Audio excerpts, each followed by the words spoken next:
मैं Jagroop Kaur associate professor Punjabi विभाग Khalsa college Patiala. आपां अज गल करांगे निबंध पंजाबी दा ਸਾਹਿਤ रूप निबंध की प्रकृति निबंध के तत्तां बारे। हाँ जी, आपां गल करते हाँ निबंध। आधुनिक युग की वार्तक विच निबंध का विशेष स्थान है। इसका जन्म ਅਤੇ विकास भी इसे युग विच होया है। इसनूं वार्तक ਸਾਹਿਤ की प्रौढ़ता की कसवट्टी भी मन्निया जाता है। निबंध शब्द संस्कृत भाषा का है। प्राचीन काल विच जदों कागज़ बनना शुरू नहीं सी होया, उदों लेखक भोज पत्रां उत्ते लिख के फिर उन्हां नूं चंगी तरह बन जां परो दिंदे सन। इस बन्नण जां परोण की किरिया नूं निबंधन कहते सन अते बन्ने गए संग्रह नूं निबंध आखदे सन। इस तरह निबंध का अर्थ होया चंगी तरह बन्निया जां परोया होया। सहजे सहजे इस शब्द की वरतों किसी चंगी तरह गुंदी संवारी रचना लई कीती जाण लगी। पश्चिमी ਸਾਹਿਤ के प्रभाव कारण नवे ਸਾਹਿਤ रूप होंद विच आए। अंग्रेजी के ऐसे ਸਾਹਿਤ रूप लई पंजाबी विच पहला लेख शब्द वरत्या जाण लग्या, पर लेख दे घेरे विच कई प्रकार दीआं निक्कियां वड्डियां रचनावां शामिल कीतियां जा सकदियां हन। इस विच ऐसे ਸਾਹਿਤ रूप लई निबंध शब्द नूं ढुकवां अते भावपूरित समझिया गया। इस तरह निबंध अंग्रेजी के ऐसे ਸਾਹਿਤ रूप का लखायक बन गया। हुण आपां गल करते हाँ इसकी प्रकृति की। प्रकृति निबंध आधुनिक वार्तक का एक महत्वपूर्ण अंग है। ये ना तो भावां विच बह के लिखिया जा सकता है अते ना ही इस विच कल्पना अते कियास के घोड़े दौड़ाए जा सकते हैं। निबंध लेखक जां निबंधकार का विचारां उते भाषा उत्ते पूरा अधिकार होना चाहिए है। निबंध विच चितरे गए विषय बारे निबंधकार की पकड़ भी कसवी ना होने की सूरत विच निबंध का प्रभाव घट जाता है। एक चंगे निबंध विच ना तो वाधू शब्द जाल हुंदा है अते ना ही कल्पना दीआं बेमुहारियां उडारियां। शुरू विच निबंध की व्याख्या करन वेले इसनूं मन दीआं उगड़ियां दुगड़ियां भावनावां वाली अनिजमत रचना मन्निया जांदा सी, पर हुण ये धारणा बदल गई है। परिभाषित रूप विच निबंध एक दरम्याने जहे आकार की वो रचना है जिस राही लेखक किसी भी विषय या मसले बारे अपने विचार सुलझे हुए ढंग नाल व्यवस्थित रूप विच प्रगटा रहा होवे। इस तरह असीं कह सकते हाँ कि निबंध एक सीमित आकार वाली अपने आप विच पूर्ण वो गद रचना है जिस विच निबंधकार वर्णित विषय संबंधी अपना निजी दृष्टिकोण विचार अते तजर्बा सरल स्पष्ट सुहिरद अते दलील भरे ढंग नाल क्रमबद्ध रूप विच पेश करदा होवे। निबंध का खेत्र बड़ा व्यापक है। कहानी हर विषय संबंधी नहीं लिखी जा सकती, कविता भी हर विषय बारे नहीं रची जा सकती, नावल लिखण वेले भी विषय दीआं कुछ हदबंदियां हुंदियां हन, पर निबंध एक अजिहा ਸਾਹਿਤ रूप है जिस दी विषय संबंधी कोई सीमा नहीं। एक किसी भी विषय बारे लिखिया जा सकता है, बस शर्त यह है कि विषय नूं तर्कमई ढंग नाल एक क्रम विच रखिया सरल स्पष्ट अते सुहिरद ढंग नाल प्रगटाया जावे। निबंधकार कोई गल्पकार नहीं, क्योंकि वह ना तो पात्रां की सिरजना करता है अते भाव बिना ना ही वह पात्रां की सिरजना करता है अते ना ही कल्पना दीआं उडारियां लगाउंदा है। उसदे भाव प्रगटाए का आधार मनुखी भाव हैं।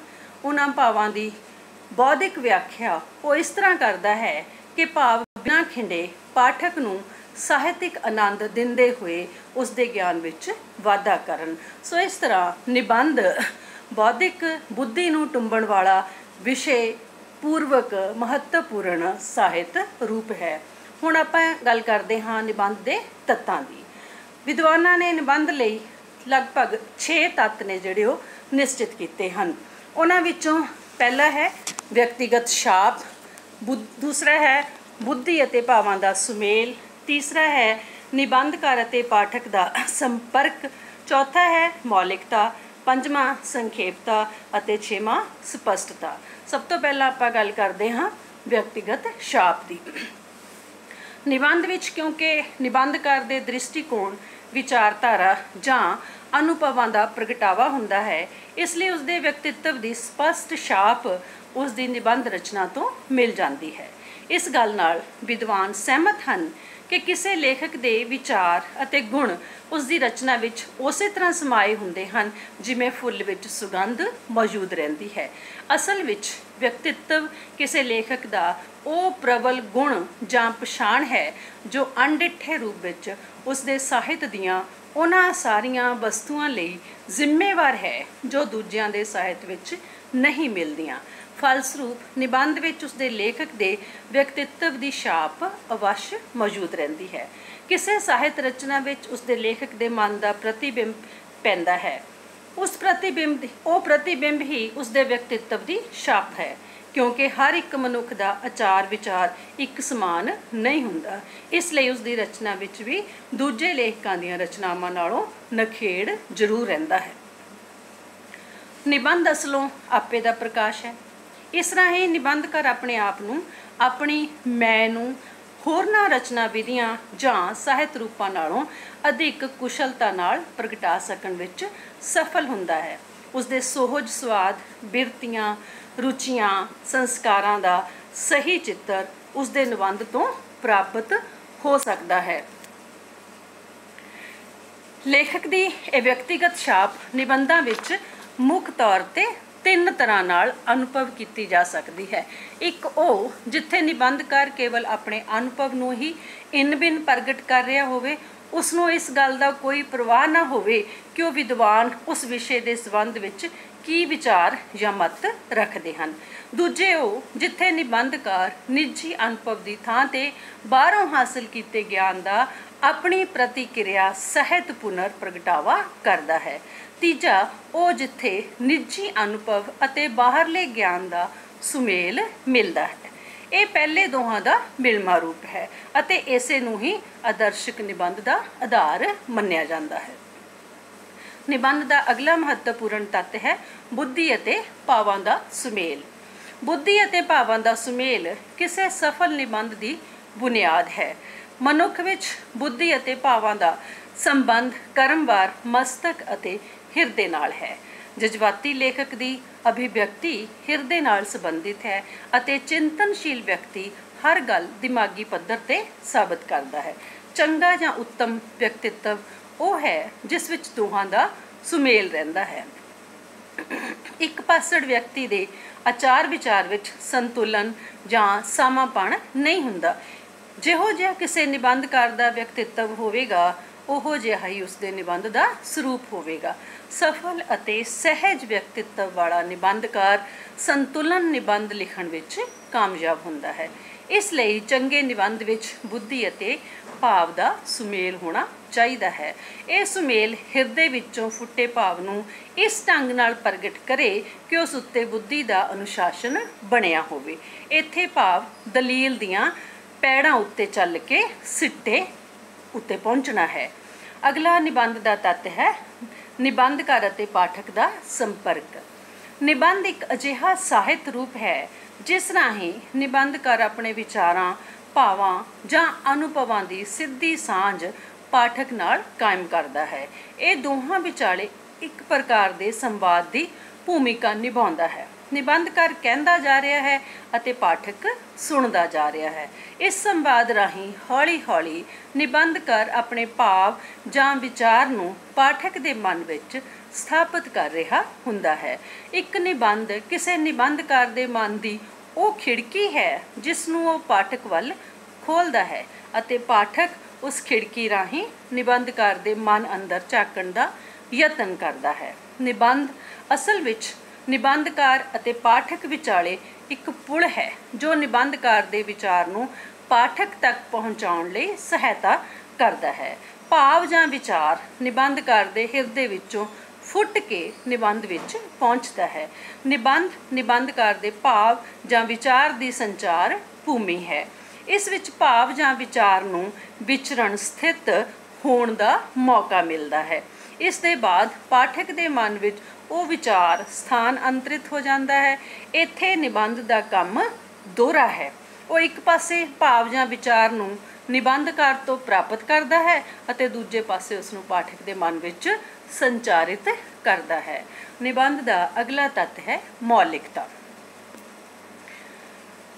ਨਿਬੰਧ ਵਿੱਚ ਮੌਲਿਕਤਾ ਦੀ ਸਥਿਤੀ ਇੱਕ ਅਜਿਹੇ ਪ੍ਰਭਾਵ ਵਾਲੀ ਹੈ ਜੋ ਵਿਸ਼ੇ ਅਤੇ ਕਲਾ ਦੋਹਾਂ ਤੋਂ ਪੈਦਾ ਹੁੰਦੀ ਹੈ।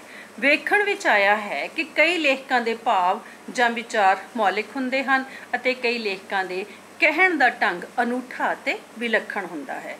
ਕਈ ਲੇਖਕਾਂ ਵਿੱਚ ਇਹ ਦੋਵੇਂ ਗੁਣ ਮਿਲਵੇਂ ਰੂਪ ਵਿੱਚ ਹੁੰਦੇ ਹਨ। ਇਸ ਤਰ੍ਹਾਂ ਮੌਲਿਕਤਾ ਭਾਵਾਂ ਜਾਂ ਵਿਚਾਰਾਂ ਦੀ ਨਵੀਨਤਾ ਅਤੇ ਕਥਨ ਦੀ ਵਿਲੱਖਣਤਾ ਉੱਤੇ ਨਿਰਭਰ ਕਰਨ ਵਾਲਾ ਇੱਕ ਅਹਿਸਾਸ ਹੈ। ਇਹ ਅਹਿਸਾਸ ਇੱਕ ਸੁੰਦਰ ਨਿਬੰਧ ਲਈ ਬਹੁਤ ਜ਼ਰੂਰੀ ਹੈ। ਸੋ ਨਿਬੰਧ ਵਿੱਚ ਮੌਲਿਕਤਾ ਦਾ ਹੋਣਾ ਬਹੁਤ ਜ਼ਰੂਰੀ ਹੈ। ਅਗਲਾ ਤੱਤ ਹੈ ਸੰਖੇਪਤਾ। ਚੰਗੇ ਨਿਬੰਧ ਲਈ ਇਹ ਜ਼ਰੂਰੀ ਹੈ ਕਿ ਨਿਬੰਧ ਸੰਖੇਪ ਹੋਵੇ। ਨਿਬੰਧਕਾਰ ਨੇ ਜੋ ਕੁਝ ਕਹਿਣਾ ਹੈ ਉਹ ਜਲਦੀ ਤੋਂ ਜਲਦੀ ਥੋੜੇ ਵਿੱਚ ਕਹੇ। ਲੰਮਾ ਨਿਬੰਧ ਪਾਠਕ ਨੂੰ ਅਕਾ ਦਿੰਦਾ ਹੈ। ਪਾਠਕ ਦੀ ਉਸ ਪ੍ਰਤੀ ਅਰੁਚੀ ਪੈਦਾ ਹੋ ਜਾਂਦੀ ਹੈ। ਇਸ ਨਾਲ ਨਿਬੰਧਕਾਰ ਦਾ ਨਿਬੰਧ ਲਿਖਣ ਦਾ ਉਦੇਸ਼ ਹੀ ਖਤਮ ਹੋ ਜਾਂਦਾ ਹੈ, ਕਿਉਂਕਿ ਨਿਬੰਧਕਾਰ ਦਾ ਉਦੇਸ਼ ਕੀ ਹੈ? ਪਾਠਕ ਵਿੱਚ ਰੁਚੀ ਪੈਦਾ ਕਰਨਾ। ਚੰਗੇ ਨਿਬੰਧ ਦੀ ਲੰਬਾਈ ਵੱਧ ਤੋਂ ਵੱਧ 5000 ਸ਼ਬਦਾਂ ਤੱਕ ਕਲਪੀ ਜਾ ਸਕਦੀ ਹੈ। ਇਸ ਤੋਂ ਅਧਿਕ ਲੰਮਾ ਹੋਣਾ ਅਕੇਵੇਂ ਦਾ ਕਾਰਨ ਬਣਦਾ ਹੈ। ਨਿਬੰਧ ਦੀਆਂ ਵਿਸਥਾਰ ਹੱਦਾਂ ਦੀ ਉਲੰਘਣਾ ਵੀ ਹੁੰਦੀ ਹੈ। ਅਸਲ ਵਿੱਚ ਨਿਬੰਧ ਇਤਨਾ ਸੰਖਿਪਤ ਹੋਣਾ ਚਾਹੀਦਾ ਹੈ ਕਿ ਇਸ ਵਿੱਚ ਸੰਬੰਧਿਤ ਵਿਚਾਰ ਰੌਚਿਕ ਅਤੇ ਆਕਰਸ਼ਕ ਲੱਗੇ। ਵਿਅਰਥ ਵਿੱਚ ਨਿਬੰਧ ਨੂੰ ਲਮਕਾਉਣਾ ਉਸਦੇ ਸੁਹਜ ਸਵਾਦ ਨੂੰ ਖਤਮ ਕਰ ਦਿੰਦਾ ਹੈ। ਪਰ ਸੰਖੇਪਤਾ ਤੋਂ ਭਾਵ ਇਹ ਵੀ ਨਹੀਂ ਕਿ ਨਿਬੰਧਕਾਰ ਦੱਸਣਯੋਗ ਜ਼ਰੂਰੀ ਗੱਲਾਂ ਨੂੰ ਲਿਖਣੋਂ ਛੱਡ ਦੇਵੇ, ਸਗੋਂ ਜੋ ਕੁਝ ਨਿਬੰਧਕਾਰ ਉਸ ਵਿਸ਼ੇ ਦੇ ਸੰਬੰਧ ਵਿੱਚ ਕਹਿਣਾ ਚਾਹੁੰਦਾ ਹੈ ਉਹ ਨਿਆਇਸ਼ੀਲ ਢੰਗ ਨਾਲ ਕਹਿ ਦੇਵੇ, ਤਾਂ ਜੋ ਪਾਠਕ ਪਾਸ ਨਿਬੰਧਕਾਰ ਤੋਂ ਕੋਈ ਹੋਰ ਗੱਲ ਪੁੱਛਣ ਦੀ ਇੱਛਾ ਨਾ ਰਹਿ ਜਾਏ। ਆਖਰੀ ਨਿਬੰਧ ਦਾ ਤੱਤ ਹੈ ਸਪਸ਼ਟਤਾ। ਨਿਬੰਧਕਾਰ ਦਾ ਮੁੱਖ ਕਰਤੱਵ ਹੈ ਕਿ ਆਪਣੀ ਗੱਲ ਨੂੰ ਪਾਠਕ ਤੱਕ ਸਹੀ ਅਤੇ ਸਮਝੇ ਜਾਣ ਯੋਗ ਢੰਗ ਨਾਲ ਪੇਸ਼ ਕਰਨਾ। ਇਸ ਨਾਲ ਪਾਠਕ ਨੂੰ ਕਠਿਨਾਈ ਨਹੀਂ ਹੁੰਦੀ। ਜਿਤਨੀ ਵੀ ਕੋਈ ਨਿਬੰਧ ਰਚਨਾ ਅਧਿਕ ਸਪਸ਼ਟ ਹੋਵੇਗੀ, ਉਤਨੀ ਹੀ ਉਹ ਵਧੇਰੇ ਪਸੰਦ ਕੀਤੀ ਜਾਵੇਗੀ। ਇਹ ਪਸੰਦਗੀ ਹੀ ਪਾਠਕ ਦਾ ਮਨ ਮੋਹ ਲੈਂਦੀ ਹੈ ਅਤੇ ਪਾਠਕ ਨੂੰ ਆਕਰਸ਼ਿਤ ਕਰਦੀ ਹੈ। ਸਪਸ਼ਟਤਾ ਦੀ ਘਾਟ ਕਰਕੇ ਨਿਬੰਧ ਦਾ ਮੂਲ ਉਦੇਸ਼ ਖਤਮ ਹੋ ਜਾਂਦਾ ਹੈ। ਸਪਸ਼ਟਤਾ ਦਾ ਮੂਲ ਆਧਾਰ ਕੀ ਹੈ? ਸਰਲਤਾ ਹੈ। ਜਦੋਂ ਗੱਲ ਸਰਲ ਢੰਗ ਨਾਲ ਕਹੀ ਜਾਵੇਗੀ, ਉਦੋਂ ਸਪਸ਼ਟਤਾ ਦਾ ਆ ਜਾਣਾ ਕੁਦਰਤੀ ਹੈ।